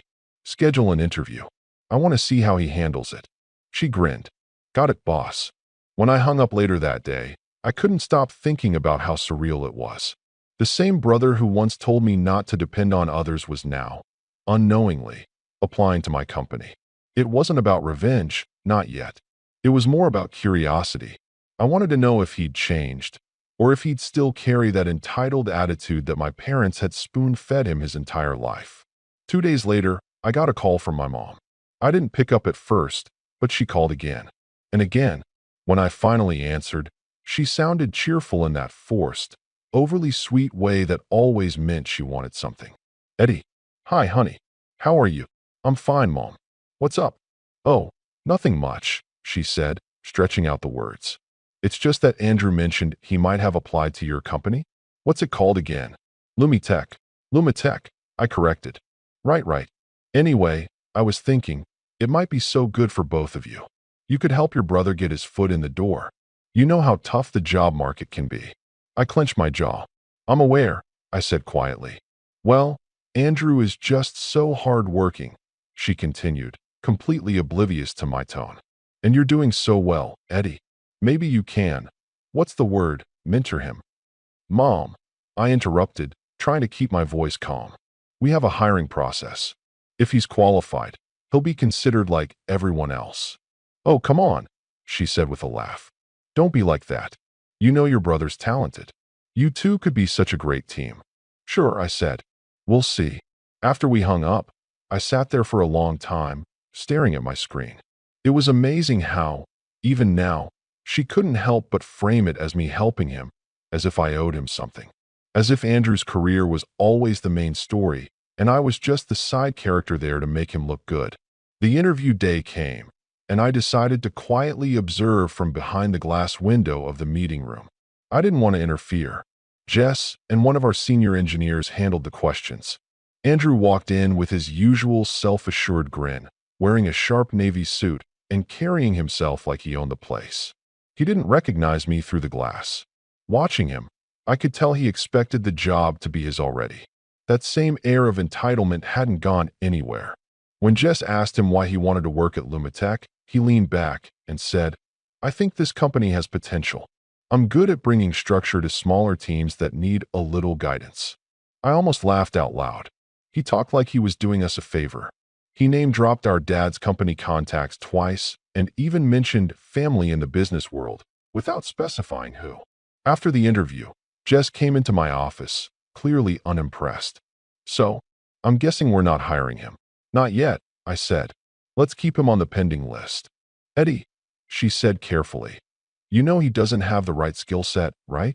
He's great at talking, but his actual experience is thin. I know, I said with a tired smile. Let's just wait. Something tells me this isn't over. Sure enough, the call started again. First from Mom, then from Dad. Eddie, your brother said he interviewed with your company. What's the delay? Dad asked in his usual commanding tone. We have a process, I repeated. I thought you'd be more supportive of family, he said, his voice carrying that cold authority that used to make me shrink as a kid. I am supportive of people who earn it, I said. He let out a dry laugh. Don't get self-righteous, son. You were lucky to get where you are. That word again, lucky. It made my stomach twist. It wasn't luck, Dad. It was work. Everyone works hard, he replied dismissively. Andrew just needs a chance. You've got a company now, so do the right thing. The right thing, I said, trying to keep my voice steady. You mean like how you called your buddy to get him his internship? Silence. For a long moment, the only sound was static on the line. Finally, he said coldly, You're being petty. And then he hung up. That night, I went for a long walk through the city. I was angry, but beneath that was something deeper, sadness. No matter what I did, they'd never see me as equal to Andrew. I could build an empire from scratch, and they'd still treat it like an accident, like I'd somehow stumbled into success. The next day, my mom showed up at my office unannounced. I don't know how she even got past the front desk, but there she was, standing in the lobby with a tin of cookies and that polite, fake smile that always made my stomach tighten. Sweetheart, she said, her voice echoing a little too loudly. I was just in the area and thought I'd stop by. Oh, your office is so cute. Mom, this isn't a good time, I said quietly, glancing around. Oh, nonsense. I just wanted to say hi. She lowered her voice then. And maybe talk a little about Andrew's application. I sighed. Mom, I can't. Oh, Eddie, she said, cutting me off. You've always been so kind. You wouldn't let your own brother miss an opportunity, would you? It's not like he's asking for special treatment. But that's exactly what he's asking for, I said firmly. He's not qualified for the position. Her smile faltered for a second before she recovered. You're being dramatic. He's smart, he's hardworking, and besides, he's family. Don't hold grudges, honey. You're better than that. It was such a manipulative thing to say, disguised as motherly advice. I'd seen her do it all my life. Guilt trip, sugarcoat, twist things until you doubted your own logic. I'm not holding a grudge, I said quietly. I'm running a business. She stared at me for a moment, like she didn't recognize me. Then her voice softened again. You've changed, Eddie. You used to be so sweet. Maybe I just stopped letting people walk all over me, I said. Her face tightened, and without another word, she turned and left. That night, Andrew called. His tone was casual, too casual. Hey bro, I heard you're the big boss now. Congrats, man. Mom said you've got some job openings. Yeah, I said carefully. You already applied. Oh great, he said, laughing. So when do I start? I blinked. What? Well, I figured you'd hire me. Family helping family, right? Besides, it'll be fun working together again. You can show me the ropes. I was silent for a moment, trying to process the sheer arrogance of it. Andrew, I said finally, we haven't made any hiring decisions yet. There was a pause, then a chuckle. Come on, Ed, don't be so uptight. You know I'll be good for the team. I've got experience. You've got a year at a consulting firm, I said flatly. That's not the same as managing tech projects. He laughed again, but there was an edge to it now. You really think you're better than me because you own a company now? I don't think I'm better than anyone, I said, my patience thinning. But I'm not running my business based on favoritism. Well, he said after a long pause, Dad won't like that. When he hung up, I sat there staring at my phone, realizing how far gone they all were. In their world, connections and favors weren't just normal, they were expected. Integrity was seen as stubbornness, independence as arrogance. But if there was one thing I'd learned, it was that you can't change people like that by reasoning with them. You have to show them. It all started with a client meeting that, at the time, I didn't think would be particularly noteworthy. Lumitech had been steadily building a reputation for delivering custom solutions for small and mid-sized companies, but we were still chasing the bigger contracts. One morning, I got an email from one of the city's most reputable startups, a company called Nexera Solutions, expressing interest in our services. They wanted a full proposal and a pitch meeting in 2 weeks. My team and I were ecstatic. This could be the contract that cemented our company's credibility. I started planning every detail meticulously, from the project timeline to the pitch deck. I even assigned Andrew's prospective interview file to Jess to keep things separate. I didn't want any conflict of interest, nor did I want him anywhere near the actual decision-making process. 2 days before the meeting, I got a call from my dad. I almost didn't pick up. Eddie, your brother told me he's really excited about Nexera. He said you might be working with them? Yes, Dad, I said, keeping my tone neutral. They reached out to us. It's a professional opportunity. Nothing else. Well, don't forget family, Eddie. Maybe he can. Dad, he's not involved. I interrupted. He's not working here yet. And when he is, he'll go through proper channels. There was silence on the line, and then he said, Fine. Just don't forget who helped you get here. I hung up, my fingers tightening around the phone. Every word out of his mouth felt like a veiled insult, a reminder that in their eyes, I was still the lesser one, still indebted, still the kid who had to earn while Andrew coasted. The day of the Nexera meeting came, and everything was running smoothly, or so I thought. I had rehearsed my presentation multiple times. Jess and our lead engineer were prepped. I even double-checked the system integration demo to make sure there were no glitches. Everything was set, and then Andrew showed up. I wasn't expecting him. I had assumed he was still waiting for a formal response from HR. But there he was, leaning against the glass door to the conference room with that same confident, infuriating grin. He was dressed impeccably, carrying his own laptop and talking to one of our junior interns as if he belonged there. Andrew, I said, trying to keep my composure. What are you doing here? Oh, hey, Ed, he said cheerfully. I thought I'd drop by and see how things work. Mom said you'd be meeting Nexera today, figured I could watch. You know, learn a bit. I froze, feeling a cold wave of panic. This is a private meeting, I said tightly. You can't. I'll just sit here quietly, he interrupted, walking right past me into the conference room. Jess's jaw dropped, and our intern looked mortified. My blood boiled. I could feel every ounce of patience I had evaporating. "Andrew, sit down," I barked. He smiled innocently. "Relax, Ed. I'm not going to say anything. Just curious about how you run things." The meeting started, and at first, he actually did keep quiet. But as soon as I was halfway through the presentation, demonstrating our software's capabilities, I noticed him subtly opening files on his laptop. He wasn't taking notes for learning purposes. He was downloading them. Every chart, every client analysis, every strategic note. I caught him out of the corner of my eye. "Andrew," I said sharply, "close that." "Oh, come on," he said, without looking up. "I'm just reviewing. I like to see how you do things before I, contribute." I swallowed hard. Something in me snapped. "This is not your company. You have no right to be taking anything." Our client walked in mid-argument. Andrew hastily minimized the window and acted like nothing had happened, but I could see the tension in the air. The client's gaze shifted from me to him, puzzled by the silent friction. I forced myself to smile, tried to keep my voice steady, and finished the presentation. After the meeting, I confronted him in the hallway. "Do you even understand what you just did? You just downloaded proprietary information about our company and our potential clients." He shrugged casually. "I just wanted to see how the pros do it." "Relax, Ed. It's not like I'm going to steal anything." "Not steal? You're taking intellectual property from the company you're applying to. That's fraud, Andrew." He rolled his eyes. "You're overreacting. Mom says you're so uptight." I couldn't believe it. The arrogance, the entitlement, it was all there. He didn't see the line he had crossed. And it got worse.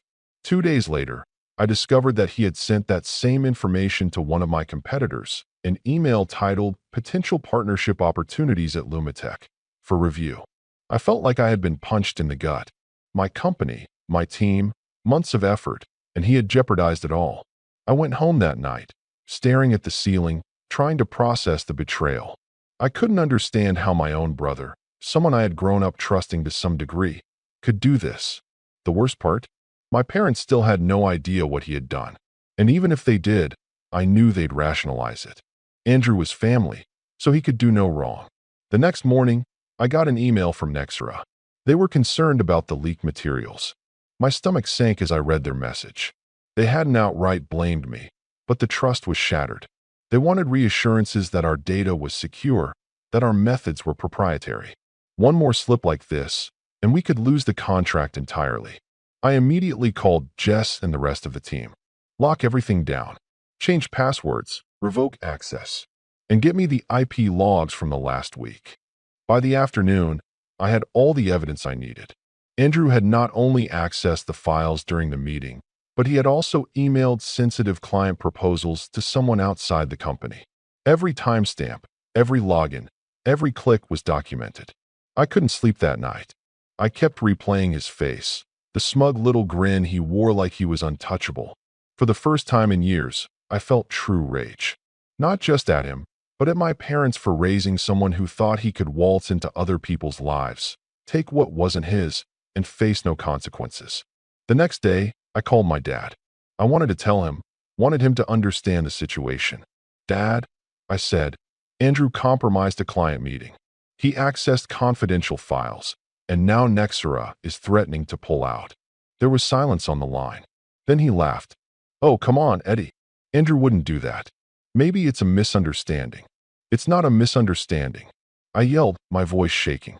"I have logs, emails, proof of everything." He sighed. "You're making a big deal out of nothing. He's your brother. I'm sure you can work it out." "Work it out?" "He broke the law, Dad." "Eddie, calm down. You always overreact." I hung up, my hands trembling. I realized then that my parents had been part of the problem all along. They weren't just blind to Andrew's entitlement. They were enabling it. They were conditioning him to believe that rules, ethics, and consequences were optional if you were the right person. That evening, I called Andrew. "We need to talk." "Now." He answered, again with that irritating, casual tone. "Hey, Ed, what's up?" "You know exactly what's up," I said, my voice low and dangerous. "You've crossed a line that you can't come back from." He laughed, that same dismissive laugh. "Come on, Ed. It was a harmless peek. I didn't do anything serious. Harmless? You sent confidential materials to a competitor. I shouted. You jeopardized months of work, my team's trust, and a potential $1 million contract. His laugh faltered, but only slightly. It's fine. You're blowing this out of proportion. Besides, I'm still family. You'll forgive me, right? No, Andrew, I said, finally letting my anger surface. This isn't about family. This is about respect, boundaries, and consequences. You don't get to treat my company like a playground because mom and dad coddled you. There was a pause. I could hear him swallowing on the other end. You can't do that. Dad's going to hear about this. Good, I said. Tell him everything. And when he sides with you, remember this. I built Lumitech without anyone's help, without connections, without shortcuts, and I'm not going to let you, or anyone, undermine it. For the first time, I sensed a flicker of fear in him, but it was faint, and I knew my parents would try to rationalize it for him. I also knew the battle wasn't over. Not by a long shot. As I hung up, I stared at my phone and thought about how much had changed. The little brother who was always overlooked, dismissed, and belittled was now in a position of power. And Andrew, the golden boy, was about to learn what it meant to have someone finally stand up to him. But I also realized the cost. Trust had been broken, not just with Andrew, but with my parents too.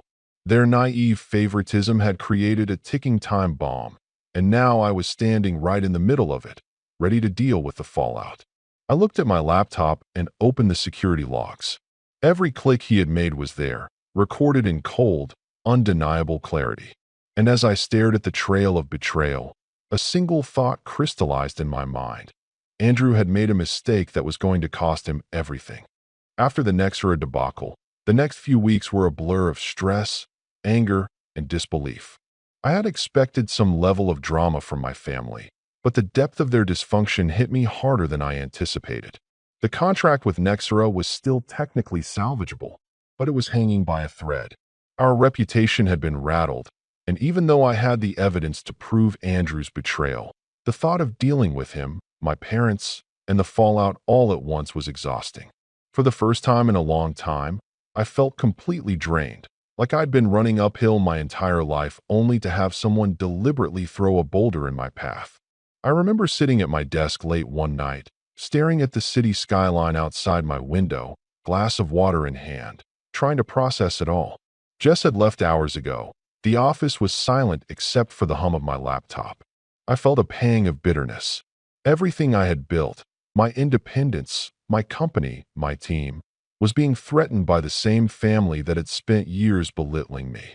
And yet, for all their interference, they hadn't touched the core of my work. My clients, my processes, my team. They were mine, and no amount of favoritism or entitlement could erase that. But still, I had to act carefully. I wasn't going to let my emotions dictate my strategy, no matter how satisfying it might have been to confront Andrew in a more permanent way. I decided to focus on control, on reclaiming my power, quietly and methodically. First step, damage control. I scheduled an emergency meeting with Nexera and explained, without sugarcoating, that a rogue individual, outside our company, had accessed the files. I reassured them that Lumitech maintained strict internal controls, and I personally guaranteed the security of their proprietary information. To my relief, they agreed to give us another chance, but the trust was fragile. Every presentation, every interaction from that point on had to be flawless. Meanwhile, my parents continued their calls, their messages, their subtle manipulation. Mom sent daily texts trying to guilt me into giving Andrew a chance, each one carefully worded to make me doubt myself. Honey, he's just a kid. Don't be harsh, one read. You're so successful already, Eddie. Don't throw it all away over a silly mistake, read another. Dad's approach was more direct and commanding, the kind that made my skin crawl. Eddie, don't let your pride get in the way. Family is everything. Andrew deserves this. I ignored all of it. I stopped responding, stopped acknowledging their interference. It was the first time I truly exercised autonomy. I had spent my whole life trying to appease them, trying to be good enough, and it had gotten me nowhere. Now, silence was my armor. I threw myself into work even more fiercely. Lumitech started landing mid-sized contracts left and right. Clients who had previously overlooked us were drawn to our reputation for reliability and creativity. Each small victory added to my confidence, and I noticed something interesting. The more my success grew, the less I needed approval from anyone. Every client I impressed, every project we completed on time and under budget, was a personal triumph that no one could take away. During this period, I also quietly expanded our team. I hired talented individuals who were overlooked elsewhere, much like I had been my whole life.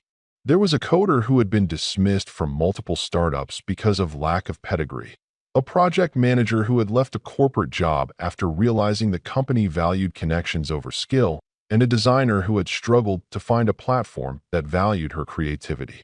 I didn't hire Andrew, but I did create a culture of meritocracy that I wish my parents had embraced when I was younger. My team thrived, and watching them grow, I realized that power wasn't about titles or connections. It was about building something real, something sustainable, and lifting others along the way. Despite the chaos with Andrew, I forced myself to take care of my own life. I moved into a slightly larger apartment, invested in a small but efficient home office, and started carving out personal time, something I had never allowed myself while constantly seeking my parents' approval. I even picked up jogging again, a small ritual that helped me think strategically while letting off steam. Slowly, I felt myself transforming, not just as a CEO, but as a person. I was no longer just reactive. I was proactive, planning, calculating, and, most importantly, learning to enjoy the sense of accomplishment that came from my own effort. Then came the subtle victories that felt almost like quiet revenge. I noticed that Andrew had started reaching out through back channels. He'd send messages to our HR manager, Jess, or even to the interns, asking questions about projects, about clients, and occasionally trying to insert himself into decisions he had no authority to make. I simply directed all of these to my calendar without responding. The more he tried, the more his frustration became evident. Unlike my parents, who encouraged his arrogance, I refused to indulge it. His attempts to manipulate or charm his way in had no effect on me. I even started hearing rumors through our network. Andrew had been boasting to mutual acquaintances about working under Eddie at Lumitech, and how he was supposedly learning the ropes. Jess forwarded me one of the messages, and I couldn't help but smirk. The sheer irony was delicious. Here was the brother who had once mocked my ambition, now imagining that I would allow him a seat at my table. My breakthrough moment came about 6 months after the Nexera incident. I was preparing for a pitch to a regional tech conference, a showcase that would put Lumitech in front of hundreds of potential clients and investors. The stakes were high. This was the kind of exposure that could catapult a company from respectable to recognized across the entire region. I spent weeks crafting a presentation, rehearsing the narrative, and coordinating with my team. Andrew, of course, found out through the grapevine. Mom called the day before, innocently asking if he could come watch and cheer me on. I didn't answer. I didn't have to. He would find out the hard way, and that was the point. The day of the conference arrived, and everything went perfectly. Lumitech was featured as a case study for innovation and resilience, and the attention we received was beyond anything I had imagined. Investors reached out immediately, eager to schedule meetings. Clients requested proposals. And Andrew? He wasn't there. In fact, he didn't even know the depth of our achievements until the post-event articles started circulating. That evening, back at the office, I sat down with Jess and the core team, a quiet sense of pride settling over me. You all know what this means, right? I asked. It's not just recognition. It's leverage. We now have influence over our own growth, and no one can take that from us. Jess smiled. You've come a long way from that kid who used to hide behind his brother in family photos. I chuckled softly, thinking about how true that was. Yeah, I said, and I intend to stay on this path. No shortcuts, no favors, just work and strategy. But even as I celebrated, I knew the tension wasn't gone. Andrew hadn't given up. He was lurking, probably scheming, and I could feel the silent anticipation of another challenge coming from my parents as well. Every phone call I ignored, every message I didn't answer, was like a powder keg. I also knew that the real power wasn't just in building a successful company. It was in timing. I had to wait for the right moment to make them see exactly how far I'd come, how independent I'd become, and how irrelevant their interference had become. Quietly, methodically, I began to plan. Every interaction Andrew initiated, every attempt at manipulation from my parents, became data. I tracked it, noted patterns, and started strategizing how I could turn each of their assumptions and underestimations into leverage. I realized that I didn't need to confront them immediately. I didn't need to explain myself. I only needed to let them act while I prepared. And as my company grew, so did my confidence. Not just as a business owner, but as someone finally free from the invisible chains of favoritism and parental expectation. I felt powerful, not because I could call the shots, but because I had created a world where I was the one with the control. The turning point came one late night, weeks after the conference. I was reviewing proposals when my phone rang. It was Mom. I let it go to voicemail. Immediately after, Andrew sent a text. "Ed, we need to talk. Call me." I stared at the message and smiled. The game had changed, and now they were the ones trying to get in touch. For the first time, I felt truly untouchable. After months of rebuilding my life and watching my company grow, I finally reached a point where I could see the bigger picture clearly. Lumitech wasn't just a small startup anymore. We were on the verge of becoming a major player in the regional tech market. Investors were knocking on our door, clients were lining up, and my team had proven themselves over and over. I realized that, for the first time, I had leverage, not just professionally, but personally. My family had underestimated me for years, and now I had the tools to turn that around. It all started with an unexpected email from a former executive at one of the larger firms Andrew had interned at.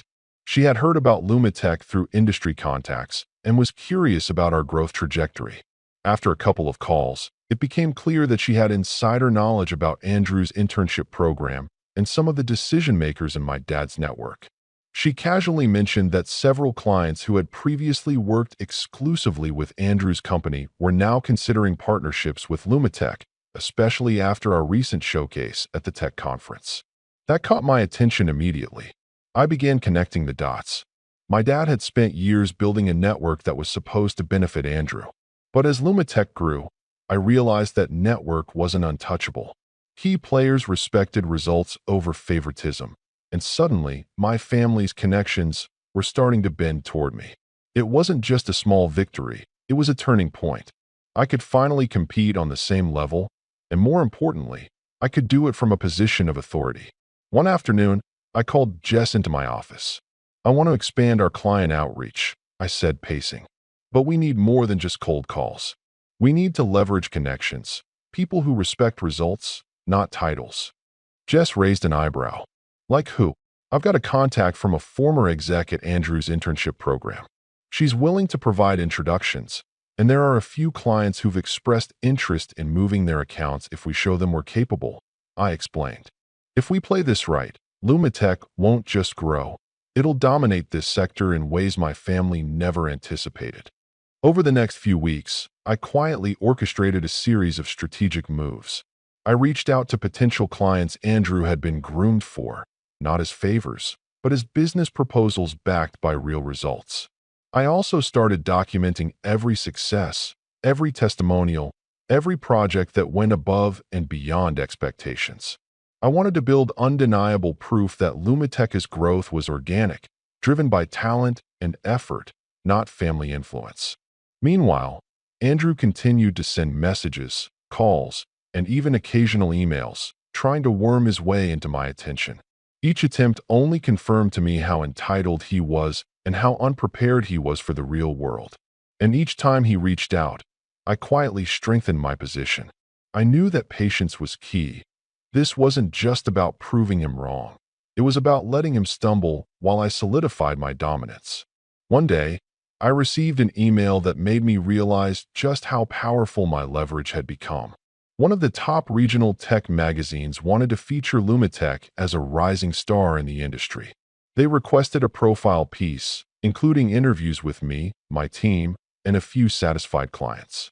I could see it clearly. This was the perfect platform to showcase everything Andrew and my parents had underestimated. Not just my success, but the way I had built it from the ground up, completely independent of them. I started planning carefully. I drafted talking points, highlighting innovation, integrity, and merit-based success. I deliberately avoided mentioning Andrew or my family, but I knew the subtext would be unmistakable to anyone paying attention. Lumitech was no longer a small startup. It was a statement. It was during one of these planning sessions that Jess brought up something that made my pulse quicken. You know, Ed, some of the clients Andrew's father used to push through connections are now directly approaching us. They've heard about your work, not his. I smiled, feeling a quiet thrill. Exactly. That's going to make the eventual reveal even sweeter. From that moment on, my strategy was clear. I wasn't just building a successful company. I was positioning myself in a way that would leave my family scrambling when they finally realized that their so-called golden son was now at my mercy. Every contract, every connection, every client we added was a calculated step toward a payoff that would be both professional and personal. And as Lumitech grew stronger, I noticed something deliciously satisfying. Andrew's messages started to become more desperate, more tentative. He had no idea that the tables were turning. He still believed that family loyalty would guarantee him a place, that his dad's network was untouchable, and that my success was still fragile. I allowed him to continue underestimating me, all the while quietly consolidating power. I wasn't rushing, and I wasn't reacting impulsively. Every step I took was calculated. I had been underestimated for years, dismissed at every turn, told I was lucky if I ever amounted to anything. Now, I was in control.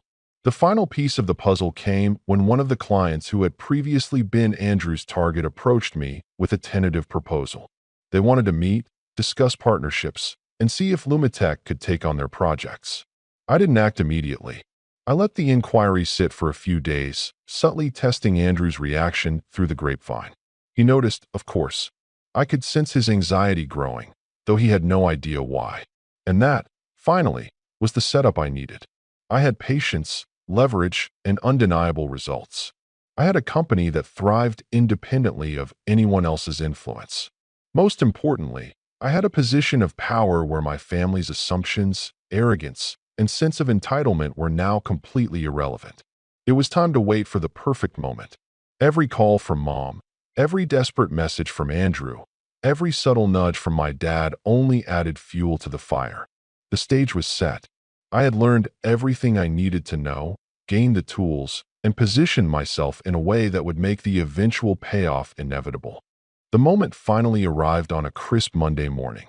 By then, Lumitech had grown enough that our influence extended beyond just regional recognition. We were now a serious contender for partnerships that Andrew's dad had always assumed were untouchable.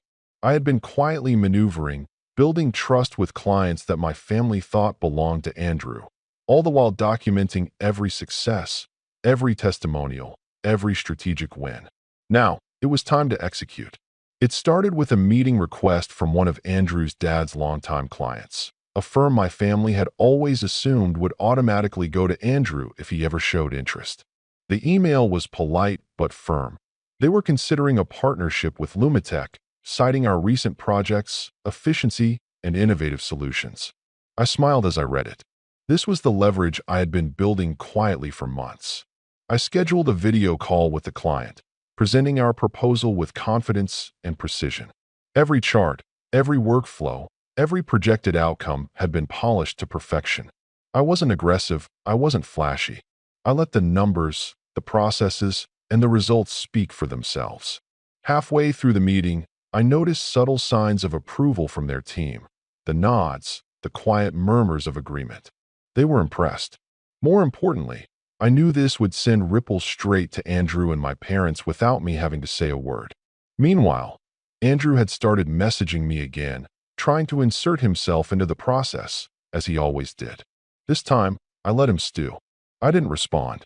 I let the silence speak louder than any argument could.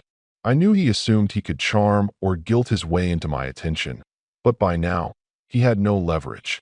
2 days later, the client officially signed with Lumitech. The contract was substantial, bigger than anything Andrew had ever handled or imagined. The icing on the cake? The client asked to set up a meet and greet with me personally, explicitly stating they wanted to understand the leadership behind the company. I accepted, of course, but I didn't inform my family. Then came the real kicker. I arranged a subtle, indirect way for Andrew and my parents to discover the contract on their own. I knew my parents still kept tabs through family gossip and social networks.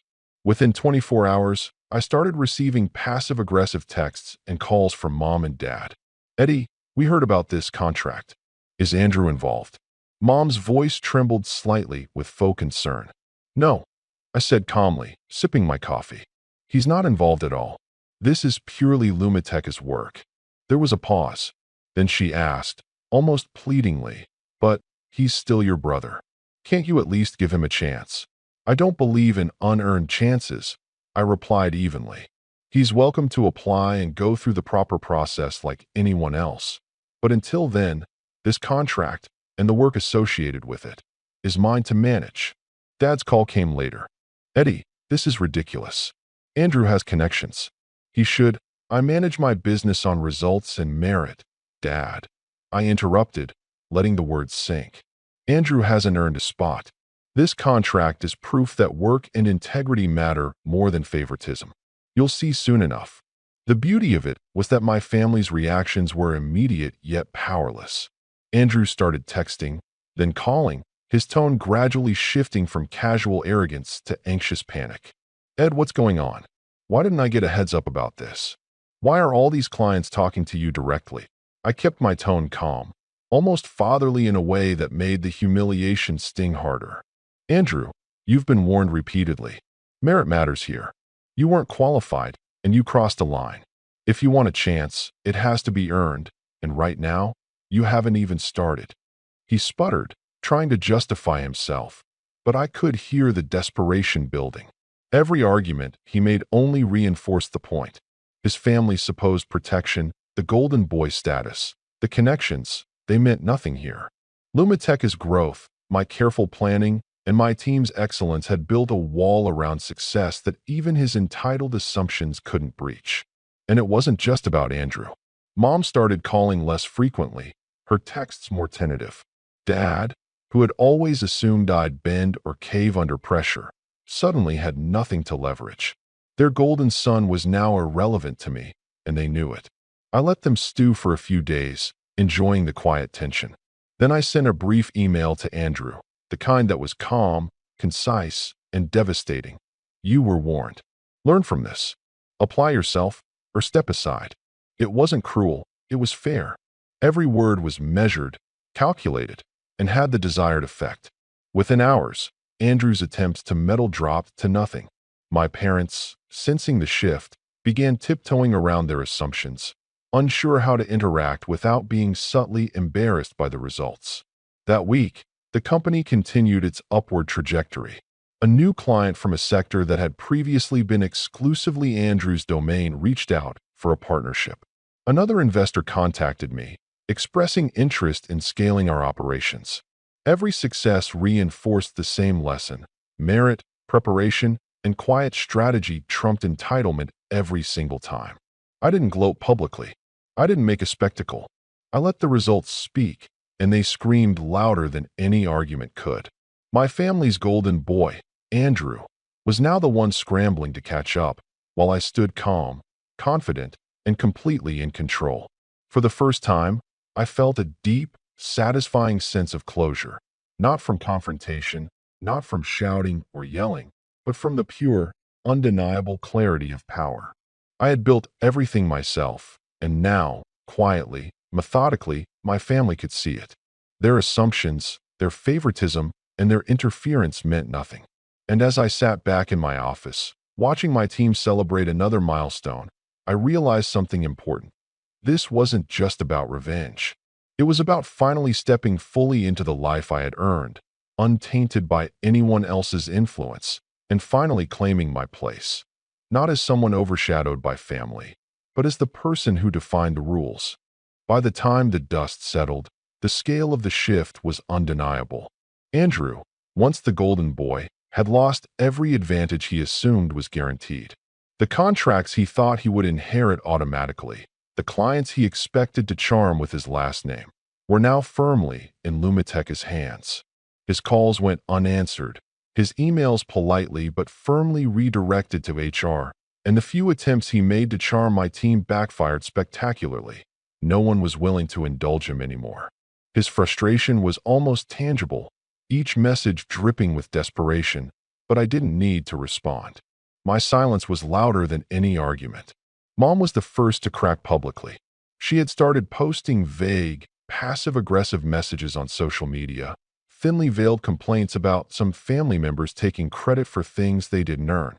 I didn't engage, but the message boards and mutual contacts began connecting the dots.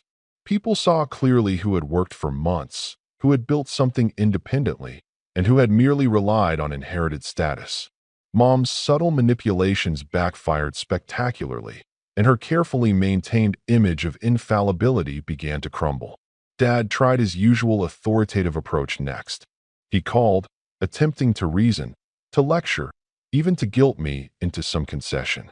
But every call was met with calm, unwavering logic. Lumitech was thriving.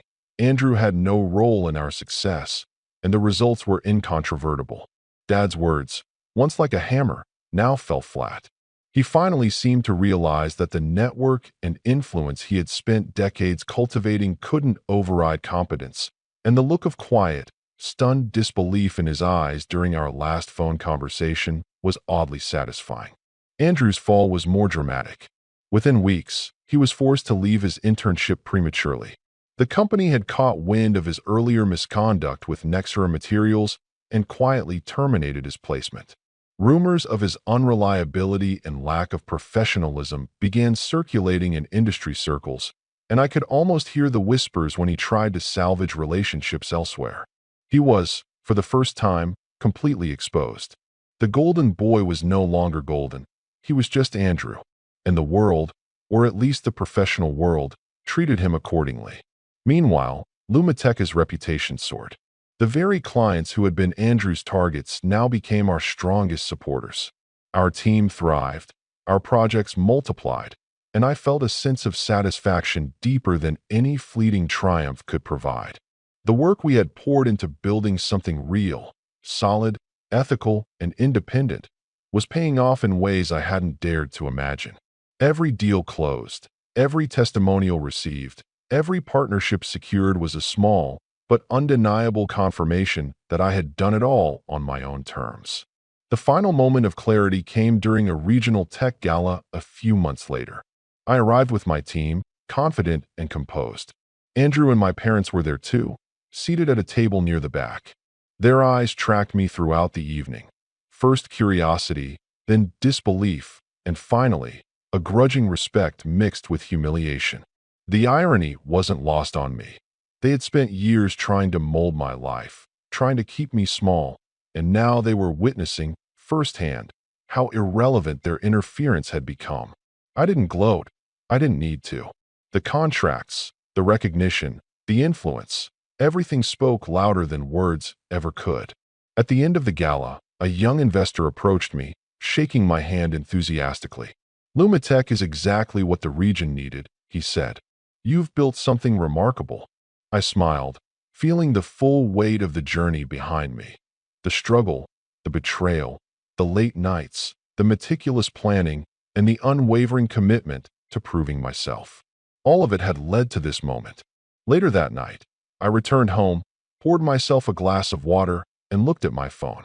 There were missed calls from Andrew, several voicemails from Mom, and a single text from Dad. "We need to talk. Clearly, we underestimated you." I didn't respond. Not yet. I didn't need to.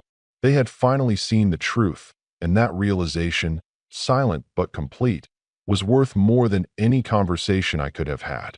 I set the phone down and leaned back, taking a deep breath. For the first time, I felt fully untethered from their expectations, their interference, and their entitlement. I had built my world, my company, and my life on my own terms, and nothing they could do would ever change that. And as I looked out at the city lights, I knew that I had not just survived the storm. I had won. The power, the respect, and the satisfaction weren't fleeting, they were mine. And the golden boy? He had learned, painfully, that some luck has to be earned.